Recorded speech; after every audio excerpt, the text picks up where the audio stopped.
vous est offert par STM Ténéré Transport Voyageurs. STM, une nouvelle façon de voyager.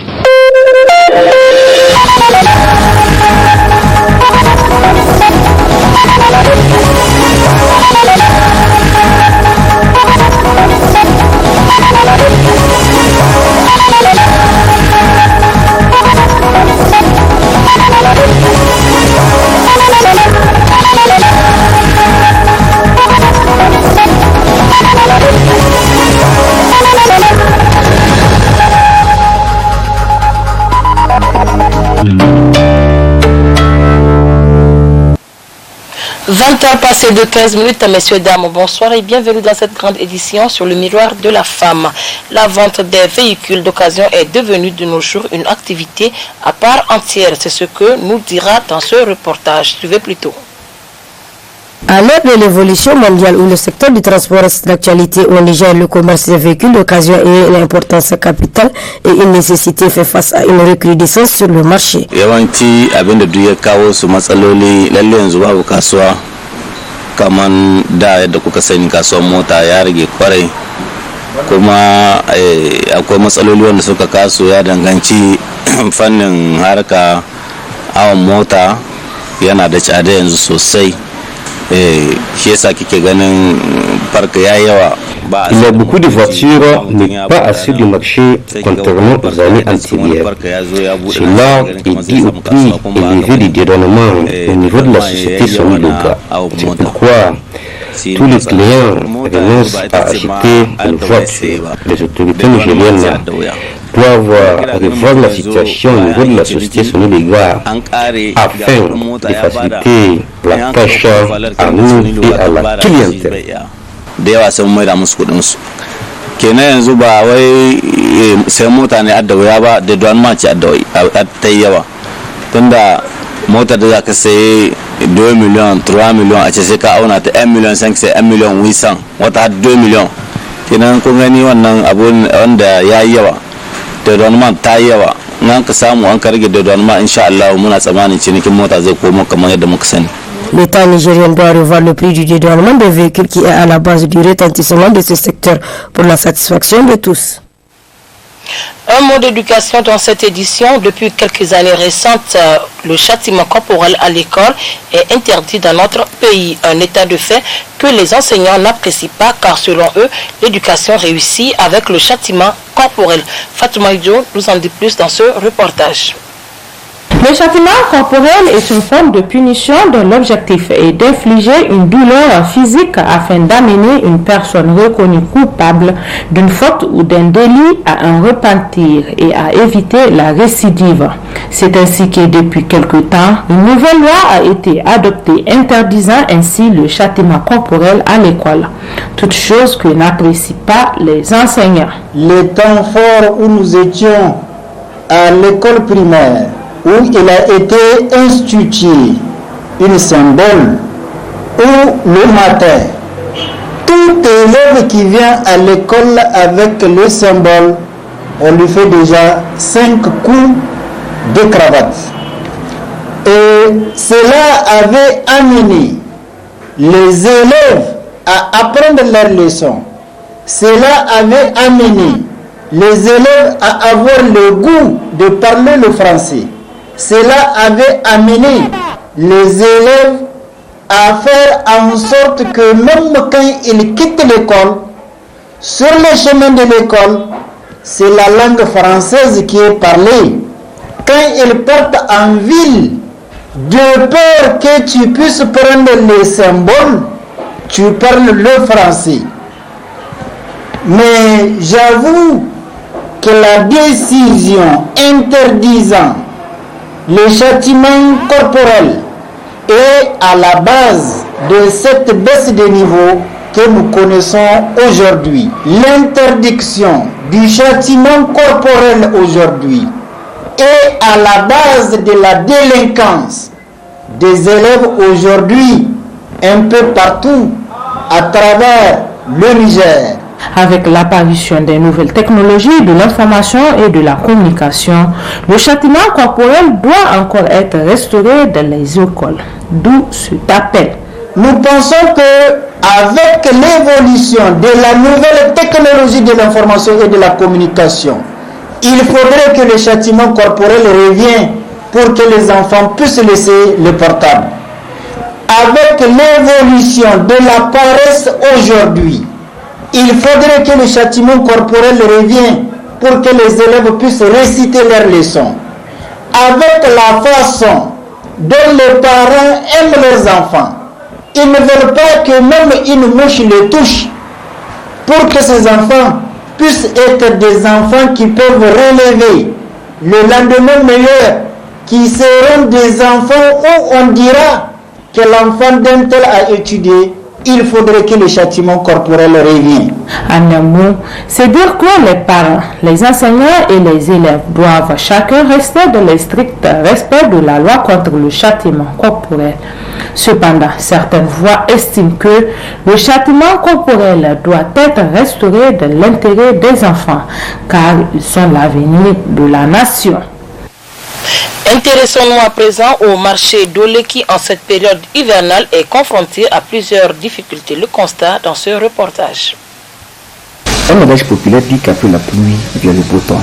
Mais dans le cas des commerçants du marché d'Olé, anciens pensionnaires du marché Djemagui, l'expression correcte serait plutôt après la pluie, le calvaire.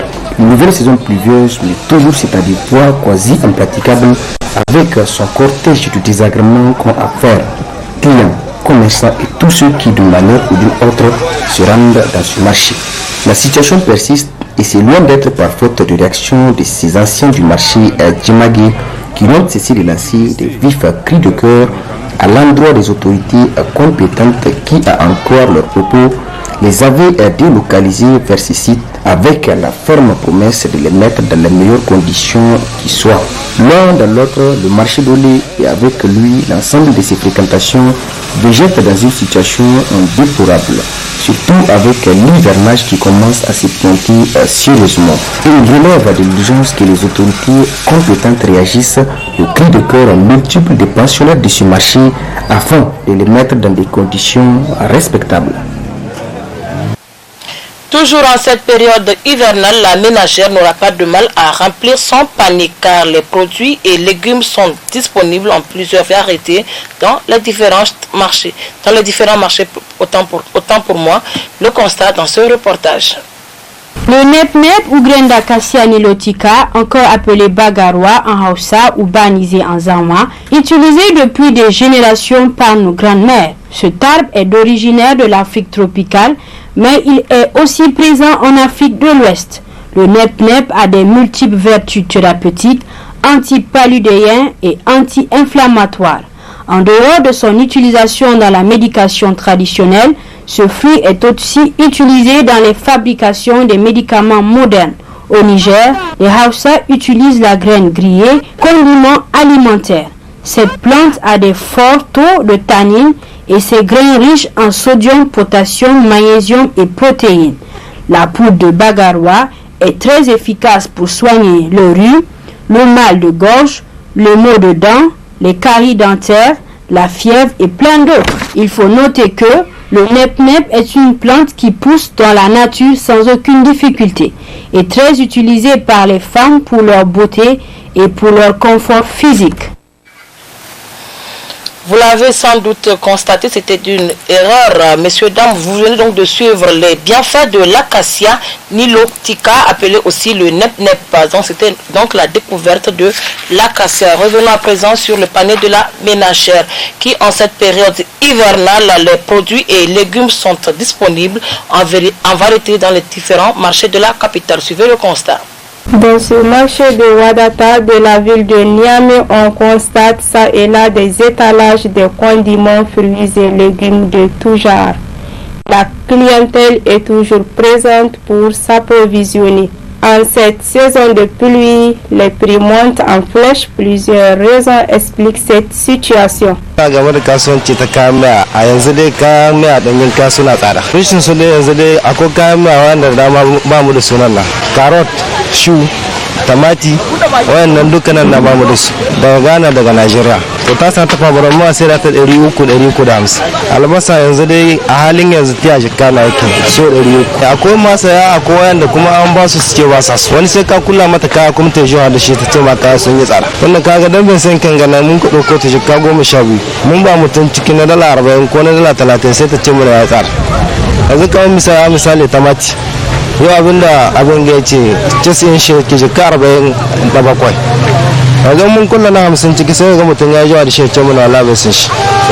On y trouve du tout pour sa bourse.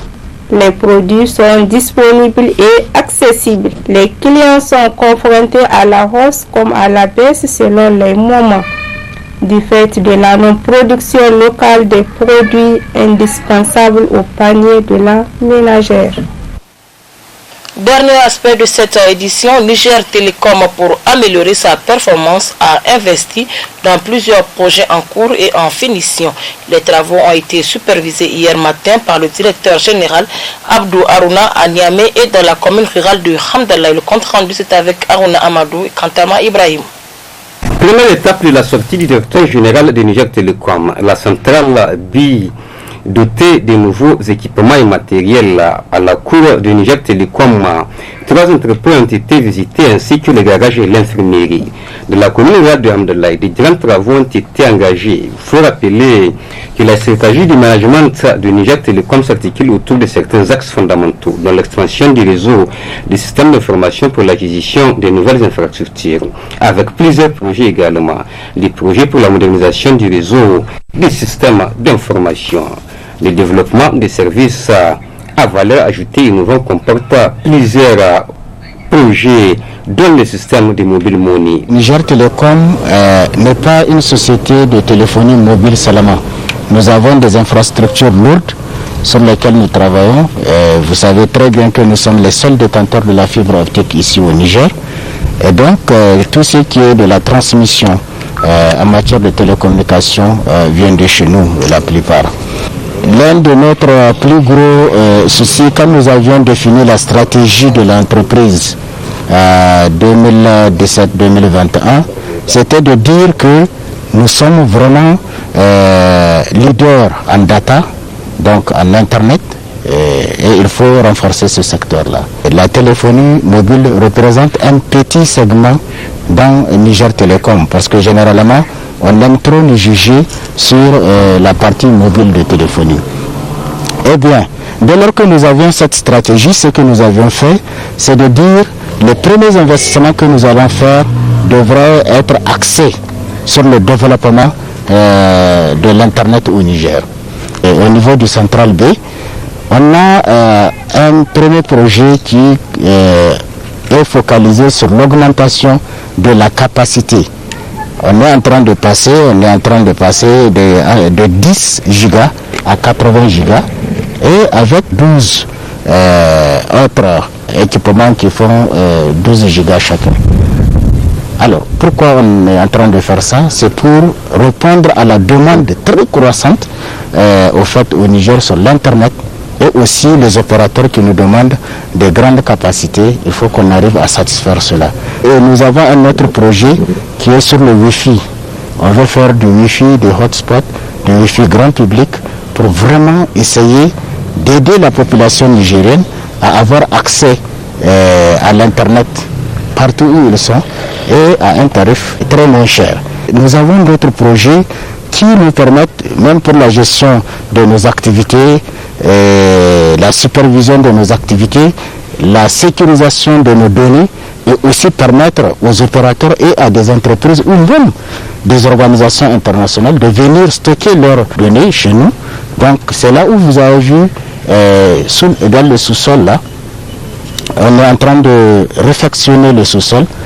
Vous avez vu des équipements dans le magasin et même à côté du sous-sol qu'on est en train d'amener pour faire le centre de données et aussi un grand centre de supervision de toutes nos activités qu'on va désormais voir directement à partir d'une salle. Ce site-là, qui a été acquis depuis le projet Eximbank, mais dont un certain nombre d'équipements manquent pour vraiment mettre le BTS, alors ce projet aujourd'hui Comme vous le constatez, il a vu le jour.